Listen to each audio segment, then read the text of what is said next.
16 জনকে গ্রেফতার করি। পরবর্তীতে 2 মে প্রধানমন্ত্রী সমাবেশস্থলের কাছে যেই 10 জনকে ধরি, সেখানেও কিছু ব্লেড এবং দেশীয় অস্ত্রশস্ত্র পাওয়া যায়। সো এটা একটা ইঙ্গিত দিচ্ছে যে আসলে সার্বিকভাবে আমাদের যে আর্থসামাজিক পরিস্থিতি এবং অপরাধ প্রবণতার চিত্রটা কিছুটা পরিবর্তিত হচ্ছে।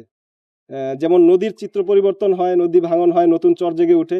একইভাবে সিলেটে আগে যেই জিনিসটা মানুষের মধ্যে আশঙ্কা বিরাজ করতো না, এখানে তাদের মধ্যে মাদকাসক্তির কারণে একটা অবশ্যই আমি মনে করি একটা বড় কারণ।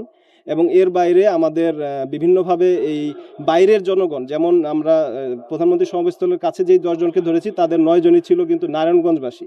সো এখানে কিন্তু বাইরের থেকেও আসা বিভিন্ন লোকজন কিন্তু এখানে জড়িত হচ্ছে। এটা শুধুমাত্র সিলেটবাসীর ব্যাপারটা না, তবে এখানে আসলে যেহেতু মানুষের আর্থিক সক্ষমতা কিছুটা বেশি, কিছু বিদেশি প্রবাসী লোকজন এবং পর্যটকরা আসেন। সো তারা মনে করছে হয়তো এখানে ছিনতাইয়ের চেষ্টা চালালে এখানে অল্প সময় লাভবান হওয়া যাবে। এই জন্য হয়তো গুরুত্বপূর্ণ পর্যটন এলাকা বিবেচনায় এখানে তাদের এইটা প্রবণতা বাড়ছে। সো এই কারণে এইটা আমাদের উপর দায়িত্ববোধের অংশ চলে আসে, আমরা যাতে আমাদের সর্বোচ্চ এফোর্টটা দেই। তবে এইটা আমি পার্সোনালি স্বীকার করতে চাচ্ছি না যে সিলেটে অপরাধ প্রবণতা কম।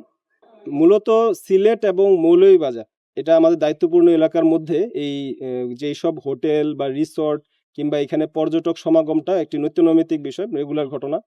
সো এর প্রেক্ষাপটে কিন্তু আমরা রেগুলার কিছু অভিযান, বিশেষ অভিযান এবং রেড দিই। যদিও আমাদের এই রেডগুলা গোয়েন্দা তথ্য ভিত্তিক, তবে এটার এখন ব্যাপকতা যেটা আসলে চলে যায়, আমরা চেষ্টা করছি কিন্তু যতটা পারা যায় এটা পুরোপুরি নির্মূল করার জন্য।